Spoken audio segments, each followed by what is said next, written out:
Hello and welcome everybody for a webinar on brief study of neurotoxins.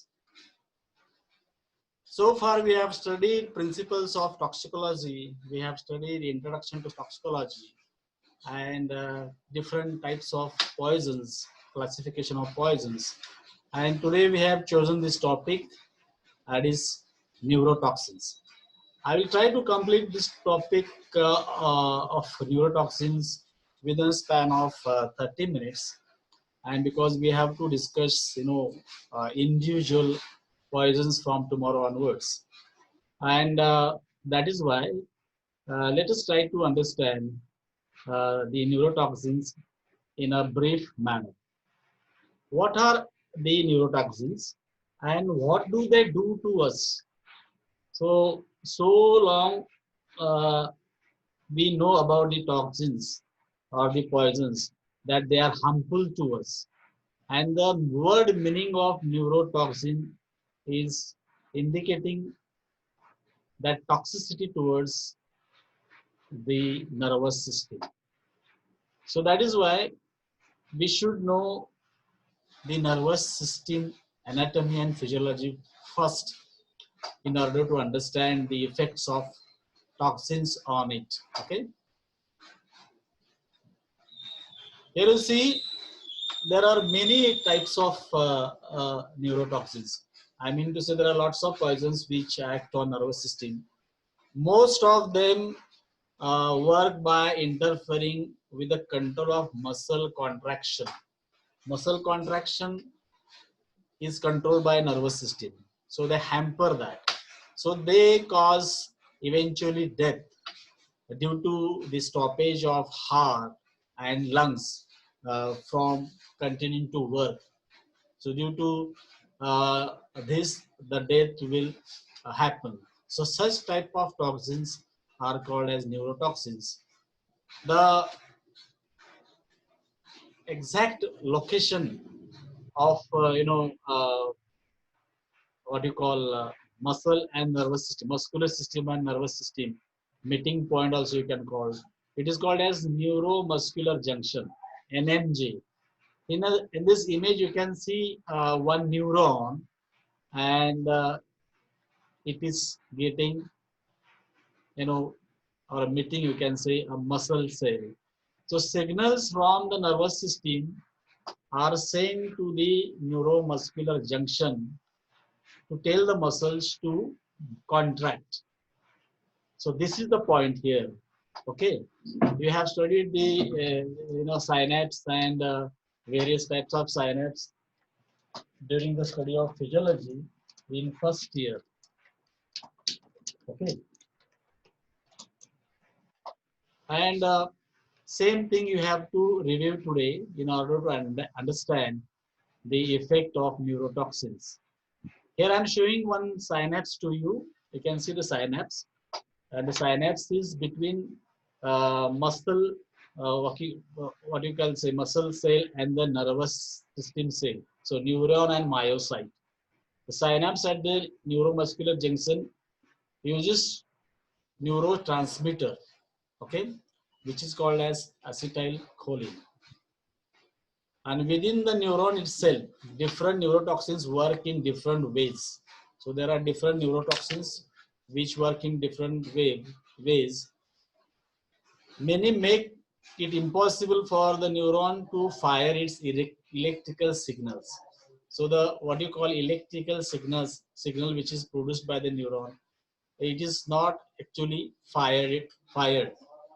Neurotoxins that work in such type of cases are mainly due to snake venom and spider venom. We are going to study snakes in detail in the next lecture. The spider is also poisonous, and it has this neurotoxins. So poison arrow frog is another animal which works like this. And there are many scorpion, uh, sting bite of scorpion also work in this manner.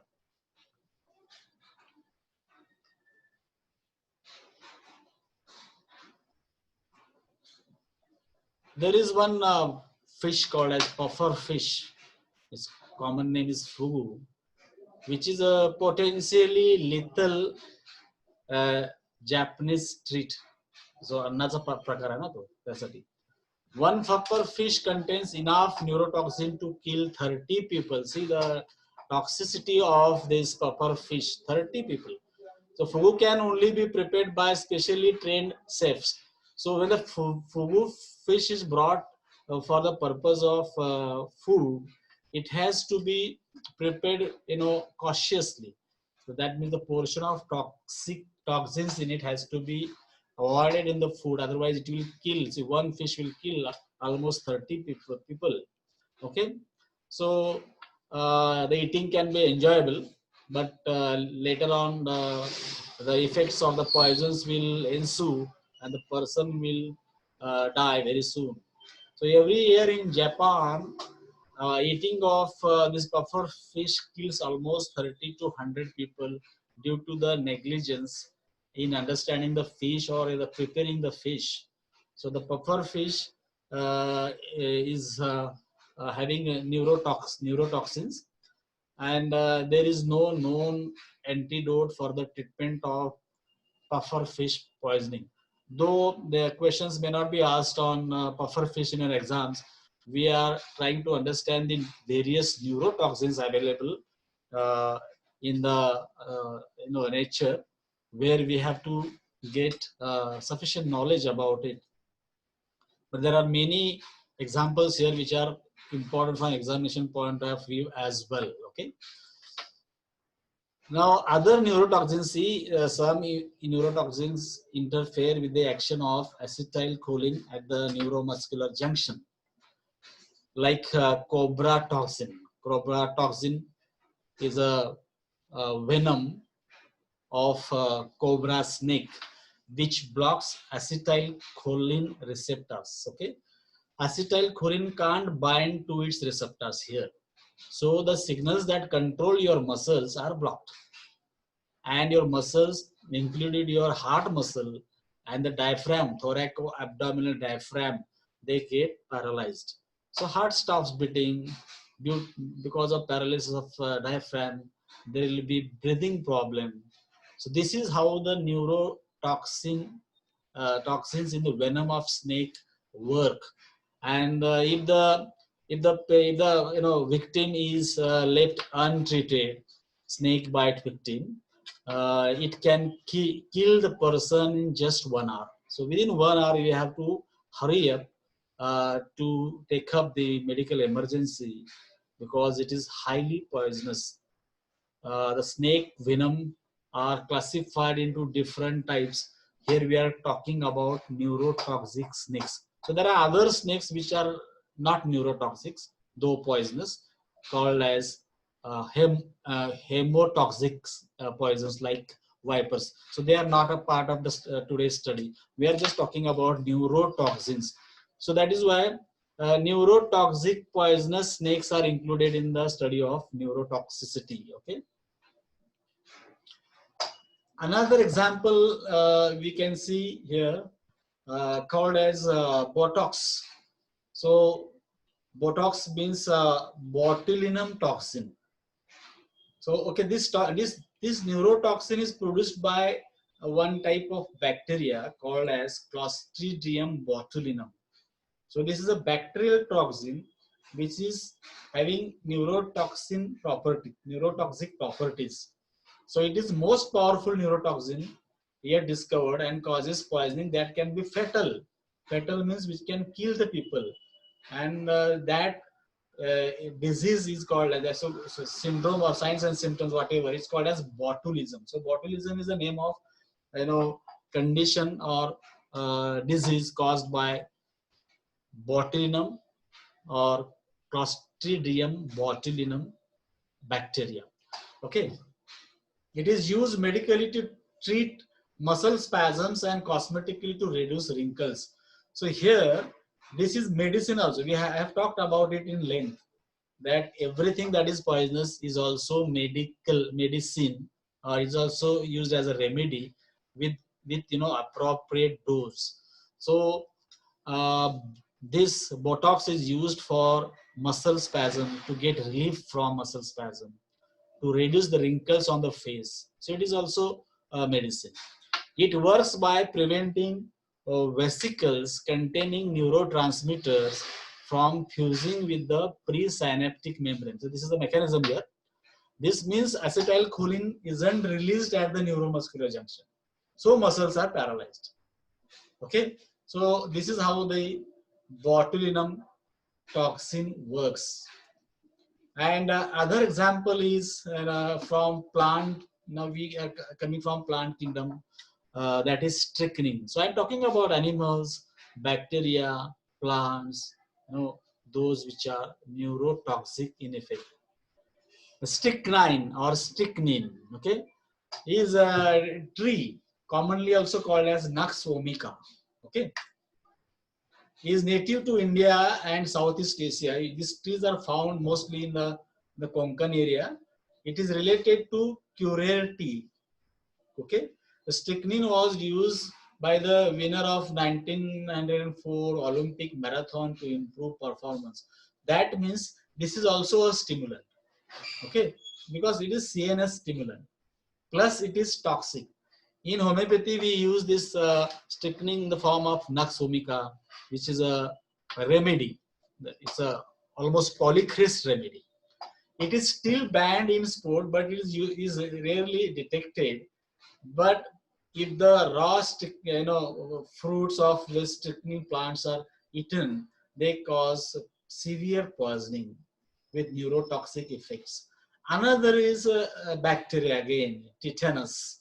You must have heard about tetanus.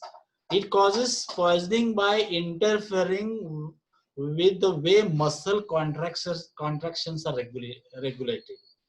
And this is caused by one type of bacteria that is called as Clostridium tetani. So we talked about Clostridium botulinum, and now here Clostridium tetani. Okay, that day also regarding putrefaction we talked about Clostridium welchi. So that is for the putrefaction, those bacteria which helps in putrefaction. So this Clostridia group of bacteria, you have this study in your bacteriology, okay, microbiology. Muscles becomes very sensitive to stimulation, and instead of contracting and then releasing, they go into the spasm. Here there is a fixed spasm which doesn't get relaxed. Relaxes होत नाही, त्यामुळे एक प्रकारची शरीराला आकडी येते. Okay, and that is why it is called as tetanus. So tetanus is caused by this bacteria, and this bacteria you have to get rid of that. That is why there is a tetanus toxide available in the market, which is used by our allopathic fraternity for prevention of tetanus. Okay, and this is also poisonous, and that effect, if the person suffers from tetanus, there is no recovery. Eventually, the person will die. So neurotoxins are highly poisonous toxins, and that is why we should know in details all about the individual toxins, which we are going to start from tomorrow. Here we are studying curare. Curare is used by some indigenous South American tribes for poison darts. Poison dart means the dart, the darts, small arrows which are pushed either through the pipes or with the hand also. The tip of that dart is immersed in the curare poison, which can kill the animals. Hunting साठी वापर करतात ते लोक. Okay, it comes from curare plant. You can see the plant here in the image. Curare paralyzes the muscle by blocking acetylcholine receptor. So here everywhere you can see the NMJ, neuromuscular transmission, neuromuscular junction, and that acetylcholine receptor, where it is blocked from releasing. At the right dose, it has got medical uses also. So I'm talking again about therapeutic use of all these neurotoxins.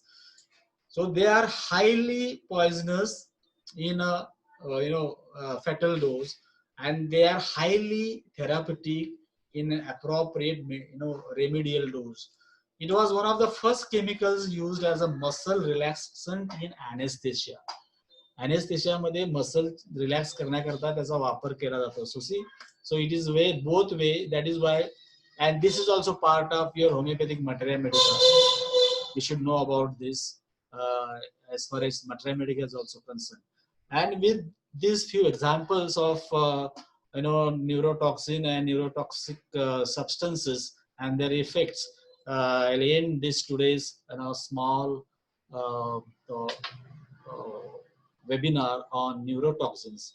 And because we are going to discuss different types of neurotoxins from tomorrow onwards, uh, I thought that I should give you a basic idea about neurotoxins and neurotoxicity.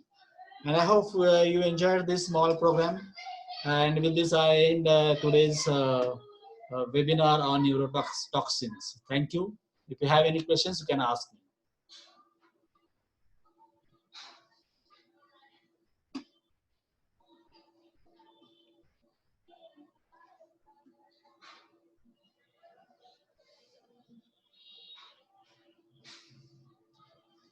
No questions?